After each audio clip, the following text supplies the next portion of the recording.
Alright mate, how you doing? Before we get into today's special IMO episode, I wanted to remind you guys that by playing FIFA 16 first on Xbox One with EA Access before the 22nd of September, you could have a chance of winning a pair of VIP tickets for you and a friend to a club match of your choice, all expenses paid. Plus, I'm going to be giving away a daily FIFA Ultimate Team legend on my Facebook and Twitter, so make sure you send me your best goals on Facebook and Twitter that you've been scoring with EA Access. And my Facebook and Twitter links can be found in the description, and I'll pick some of the scorers of those best goals every day until the 22nd of September to get a cheeky little legend. Alright mate, how you doing? Welcome back to another video. Now today, it's an IMO episode with a difference. As you can see, I'm not in the studio, I'm out and about. I'm actually outside Stamford Bridge because me and him are about to go to the Champions League game. Chelsea back in the Champions League. Now, can they improve their league form, which has been pretty disastrous so far, let's be honest, and get themselves a win? We're going to find out tonight. And at the end of watching the game, Seb and I are actually going to have a chat about what's happening in football. It's the first ever guest on an IMO episode, something I want to do more going forward, so we're going to have a little bit of fun today. Not West Ham, obviously, but in the Champions League, West Ham aren't going to be there for a while, so I can support some of the other clubs for a change. Let's go.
That is awful, Eden. That is awful.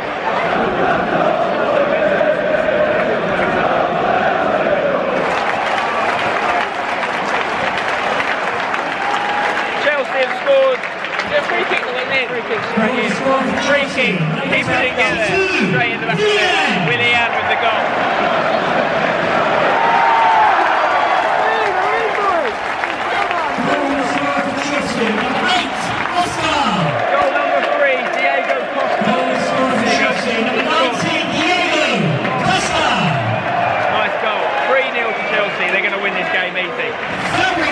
Another goal, 4-0 now to Chelsea. Cesc Fabregas, easy finish, open goal. It's all over. It was all over at half time, mate.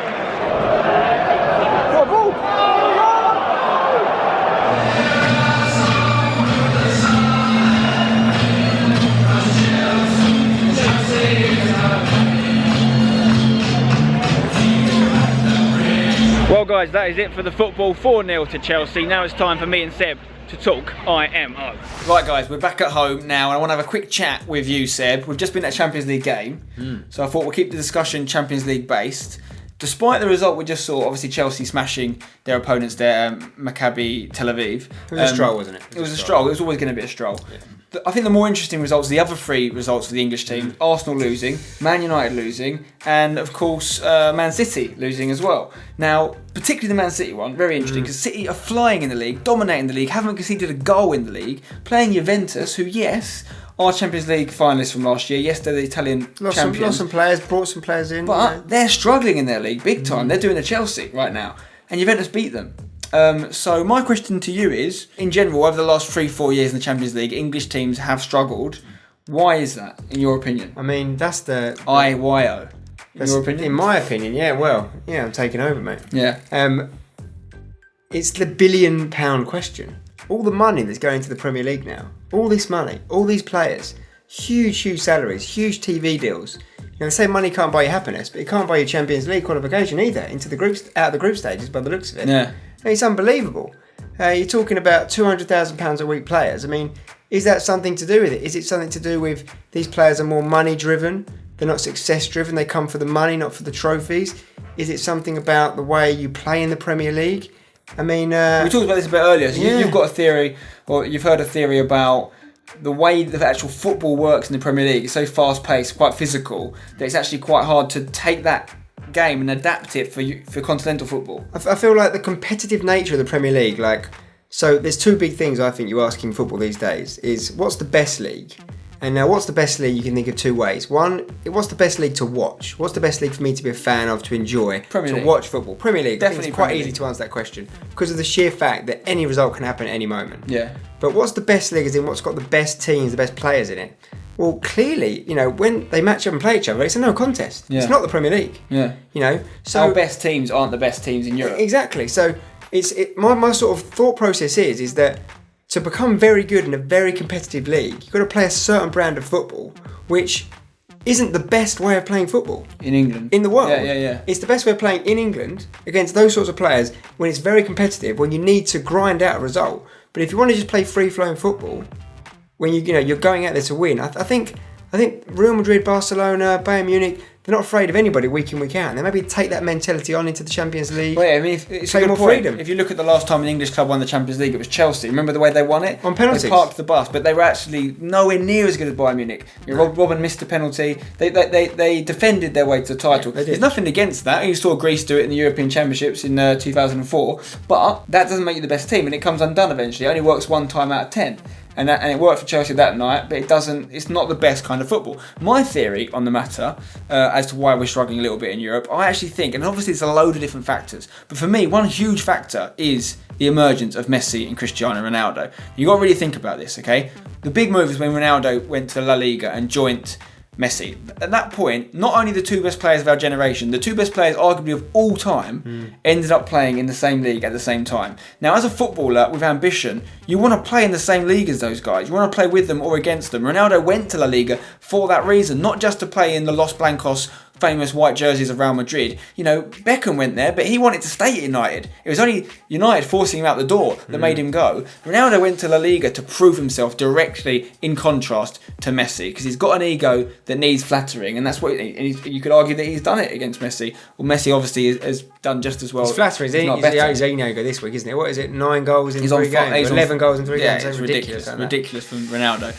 So the knock-on effect of those guys playing in the same league is that everyone wants to play with them. And even, you could argue, not just players, managers. Guardiola, right, was the Messi of managers, if you like, when he did what he did with Barcelona. Big name, yeah. He didn't come to the Premier League. When he went to Bayern Munich, it kind of made a statement about what's the second best league, because other players he has the power to bring with him are more likely then to go to the Bundesliga and Bayern instead of the BPL. Look at the major transfers in the BPL of the last 3 or 4 years. The big, hallmark transfers are actually, for want of a better word, rejects. They are surplus to requirements of the clubs they come from. Sanchez and Ozil have been great for Sanchez has been great for Arsenal. Ozil's been alright, but they were not wanted at Real Madrid anymore. They were good at Real and Barcelona, obviously. They were good at Real Madrid and Barcelona. Don't get me wrong. Di Maria, you could say the same about, but they they weren't the talisman, were they? Well, both clubs signed someone else. Yeah. So when Ozil left, it was because Real Madrid had signed Bale. Di Maria as well. When Di Maria left, it was because they signed James Rodriguez.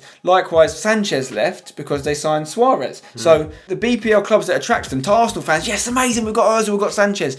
But you've got to look at the bigger picture. You're signing people that were no longer needed at another club. It's not like the olden days where Man United were like, we want this guy, we're going to pay whatever we want to get him. When Man United do it, they get Schweinsteiger, who is a reject of Bayern Munich again. Like, he served his purpose there.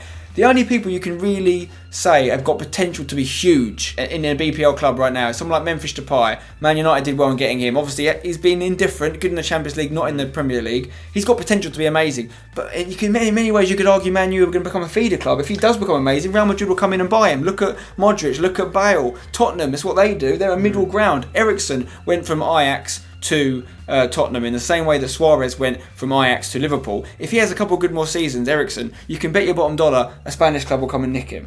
So what do we need in England to become the big league again? We need a massive name. We need the next Messi or Ronaldo to either, fingers crossed, be English and therefore more likely to stay in the league. Yeah. Perhaps more realistically, a young kid that comes through a club and everyone wants to come and play with them, and that club holds on to that player. Bale was a good bet. You know, I think as well that as the Premier League, I think has been happening for a little while now. Everyone knows this, but I feel that this is the year that it really begins, where the league is so competitive. Like anyone could beat anyone. The money that's coming to the Premier League now, any team can sign big names. Look at what the signing Stoke have made. West Ham, for example. Yeah. So hopefully, what that could do is mean that instead of thinking, right, let's go to Spain to play against Messi or Ronaldo and see how we compare against the best, why don't we go and play in the most competitive league and try and win potentially the hardest league title there is to win? That'd be nice. What's harder to win, the Premier League or La Liga? Well, it's the Premier League, because in La Liga you've got, if you're Barcelona, you've got one other team to beat. If you're Real Madrid, you've got one other team to beat. Okay, Atletico had a few good years, sure. Hopefully they can still keep doing that. But if you come into the Premier League, Liverpool have contended. Arsenal will always threaten to do if they keep maintaining their squad. Man City, all the money in the world, the best squad in the league potentially. Chelsea, the champions. Manchester United, the most successful club in the Premier League's history. You've got other teams on the up. Tottenham spending a fortune. You've got Everton playing well. Swansea playing well. You've got West Ham threatening to play well, believe it or not. So surely, maybe we need it to change. Maybe people think, you know what? I know people go to the Premier League for money, but maybe they can come to the Premier League and think, let's play in the most competitive league in the world. Because there's a reason why all the money's in the Premier League. It's because people around the world who are not in Spain, who are not in Germany, who are not in Italy or England, they watch that league. It's the one they watch. The Asias of the world, yeah. But where's it getting us for our national team, for our Champions League? I mean... Well, I mean, that's a different issue for another story, another video, but I do think that another downside of having such a good league and such a competitive league is our national team. Yeah, absolutely. Look at Spain and 100%. Germany, the amount of Spanish and German people playing in that league is ridiculous. Likewise, any good Spaniard that plays in the Premier League, you know, when he gets good, he's going to go. Like De Gea, he signed a new contract, he'll be going to Madrid. Yeah, he will. And when he does, he'll be going back to where he's from, and that's natural. We don't have that sort of talent. Anyway, I'm going to leave the video there, guys. One thing I'm going to end on is a little prediction. I don't think, you may disagree with me, but I don't think we'll see a dominant English period in the Champions League like we did, say, 6-7 years ago, again, until Messi and Ronaldo retire.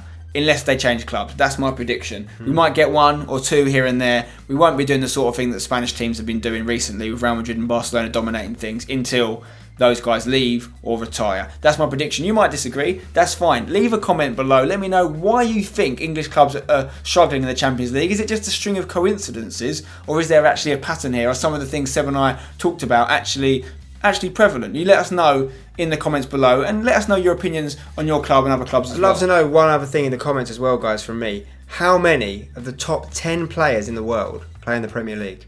How many are there from the Premier League? How many would you say are the top upper Benjamins, upper echelon players, outfield players in the Premier League? How many are there? Let us know your thoughts on all those matters and more in the comments below. Drop a like on the video if you've enjoyed the first IMO featuring a guest and featuring someone else's opinion apart from my own. It was always about shared opinions, this, not just mine. Sure. It was me sharing my opinion, you guys coming back, and I want to get more people on to share their opinions as well. So let me know if you've enjoyed that. Subscribe for more, but until next time, I'll see you when you're older. Don't go change it.